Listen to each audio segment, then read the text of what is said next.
ओम पार्वती पते नमः। सभी श्रोताओं और दर्शकों को मेरा नमस्कार। आप सभी का स्वागत है हमारे YouTube चैनल कहानी टॉकीज पर। तो आइए आज रसपान करें फाल्गुन मास महात्म्य अध्याय 13 का। अगर आपके पास समय हो और आपकी इच्छा हो तो इससे पूर्व के अध्याय हमारे चैनल कहानी टॉकीज पर अपलोड किए गए हैं, आप हमारे चैनल पर जाकर सुन सकते हैं। तो आइए आरंभ करते हैं। ऋषि बोले, उत्तम व्रत का पालन करने वाले सूत जी, शिवलिंग की पूजा कैसी करनी चाहिए, कृपया हमें बताइए। सूत जी ने कहा, ब्राह्मणों, सभी कामनाओं को पूर्ण करने वाले लिंग के स्वरूप का मैं तुमसे वर्णन कर रहा हूँ। सूक्ष्म लिंग निष्कल होता है और स्थूल लिंग सकल। पंचाक्षर मंत्र को स्थूल लिंग कहते हैं। दोनों ही लिंग साक्षात मोक्ष देने वाले हैं। प्रकृति एवं पौरुष लिंग के रूपों के बारे में एकमात्र भगवान शिव ही जानते हैं और कोई नहीं जानता। पृथ्वी पर 5 लिंग हैं जिनका विवरण मैं तुम्हें सुनाता हूँ। पहला स्वयंभू स्त्रीलिंग, दूसरा बिंदुलिंग, तीसरा प्रतिष्ठित लिंग, चौथा चरलिंग और 5वां गुरुलिंग है। देवर्षियों की तपस्या से संतुष्ट हो उनके समीप प्रकट होने के लिए पृथ्वी के अंतर्गत बीज रूप में व्याप्त हुए भगवान शिव वृक्षों के अंकुर की भांति भूमि को भेदकर नादलिंग के रूप में व्यक्त हो जाते हैं। स्वतः प्रकट होने के कारण ही इसका नाम स्वयं भूलिंग है। इसकी आराधना करने से ज्ञान की बुद्धि होती है। सोने चांदी भूमि वेदी पर हाथ से प्रणव मंत्र लिखकर भगवान शिव की प्रतिष्ठा और आह्वान करें तथा 16 उपचारों से उनकी पूजा करें।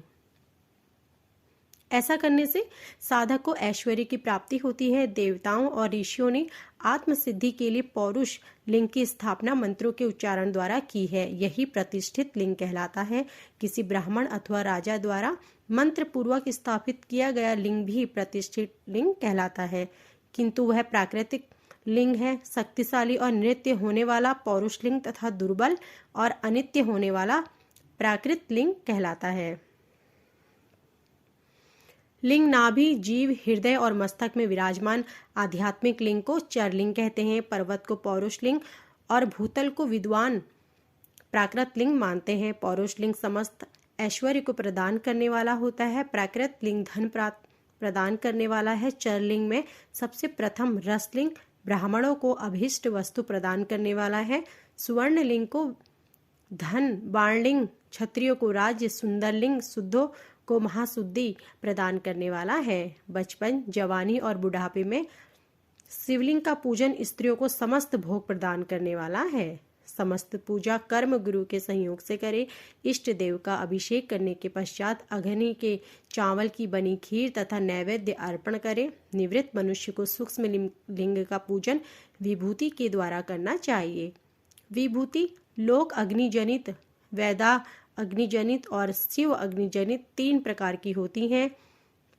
लोकाग्निजनित अर्थात लौकिक भस्म को बुद्धि शुद्ध करने के लिए रखें। मिट्टी, लकड़ी और लोहे के पात्रों की धान्य, तिल, वस्त्र आदि की भस्म से शुद्धि होती है।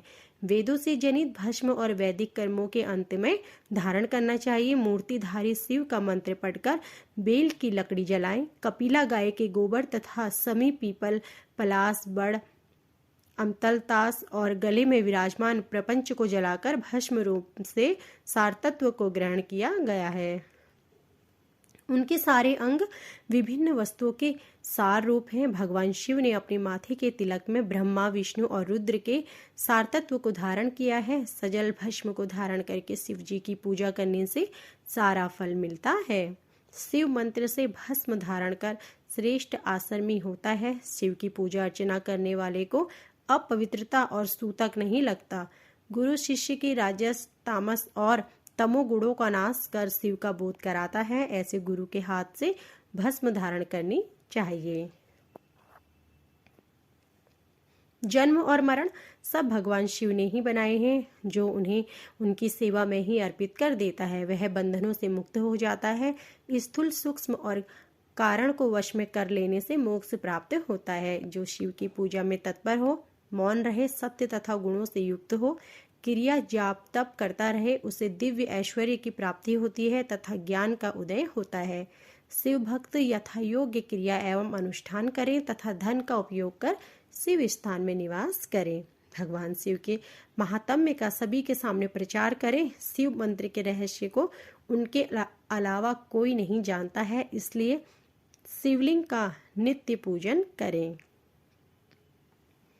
ऋषि बोले, हे सूत जी, आप हम पर कृपा करके पार्थिव महेश्वर की महिमा का वर्णन कीजिए। जो आपने वेद व्यास जी से सुना है सुनाइए।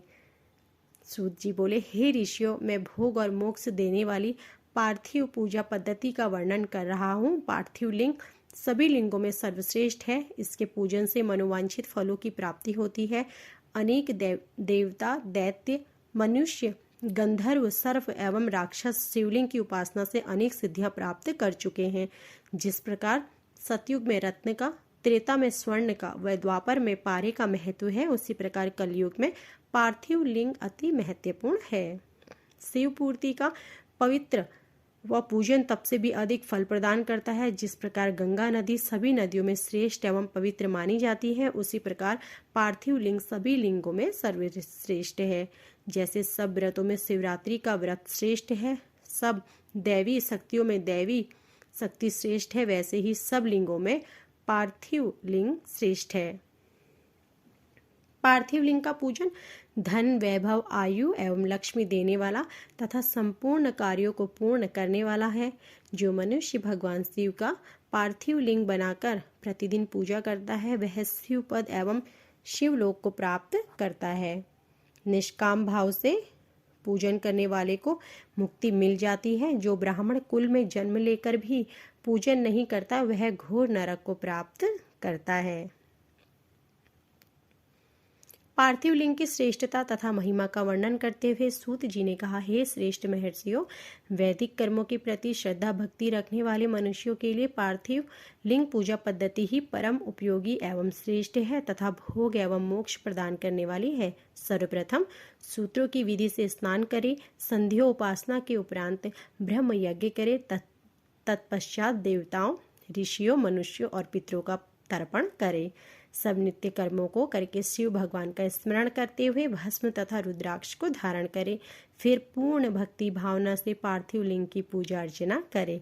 ऐसा करने से संपूर्ण मनोवांछित फलों की प्राप्ति होती है। किसी नदी या तालाब के किनारे, पर्वत पर या जंगल में या शिवालय में अथवा अन्य किसी पवित्र स्थान पर पार्थिव पूजन करना चाहिए। पवित्र स्थान की मिट्टी से शिवलिंग का निर्माण करना चाहिए। ब्राह्मण श्रेष्ठ मिट्टी से, क्षत्रिय लाल मिट्टी से, वैश्य पीली मिट्टी से एवं शूद्र काली मिट्टी से शिवलिंग का निर्माण करें। शिवलिंग हेतु मिट्टी को एकत्र कर उसे गंगा जल से शुद्ध करके धीरे धीरे उससे लिंग का निर्माण करें तथा संसार के सभी भोगों को तथा संसार से मोक्ष प्राप्त करने हेतु पार्थिव लिंग का पूजन भक्ति भाव से करें। सर्वप्रथम ओम नमः शिवाय मंत्र का उच्चारण करते हुए समस्त पूजन सामग्री को एकत्र करें और जल से शुद्ध करें। शिला का घेरा बनाएं तथा क्षेत्र शुद्धि करें। तत्पश्चात शिवलिंग की प्रतिष्ठा करें तथा वैदिक रीति से पूजा उपासना करें। भगवान शिव का आह्वान करें तथा आसन पर उन्हें स्थापित करके सक्षम आसन पर स्वयं बैठ जाएं। शिवलिंग को दूध, दही और घी से स्नान कराएं।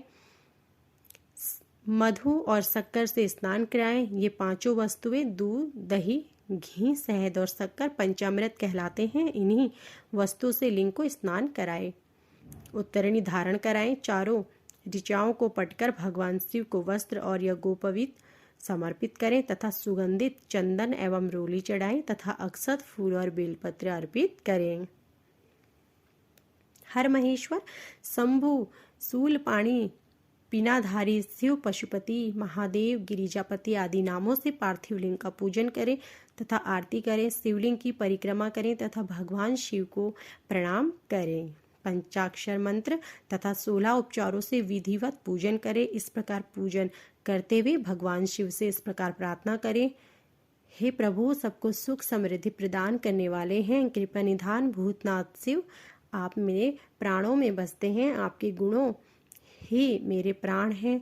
आप मेरे सब कुछ हैं। मेरा मन सदैव आपका ही चिंतन करता है। हे प्रभु, यदि मैंने कभी भूलवश अथवा जानबूझकर भक्तिपूर्वक आपका पूजन किया हो तो वह सफल हो जाए। मैं महापापी हूँ, पतित हूँ, जबकि आप पतित पावन हैं। हे महादेव, सदाशिव, आप वेदों, पुराणों और शास्त्रों की सिद्धांतों के परम ज्ञाता हैं। अब तक कोई भी आपको पूर्ण रूप से नहीं जानता, फिर मुझ जैसा पापी मनुष्य आपको कैसे जान सकता है। हे महेश्वर, मैं पूर्ण रूप से आपके अधीन हूँ। हे प्रभु, कृपा कर मुझ पर प्रसन्न होइए और मेरी रक्षा कीजिए। इस प्रकार प्रार्थना करने के बाद भगवान शिव को फूल व अक्षत चढ़ाकर प्रणाम कर आदर पूर्वक विसर्जन करें।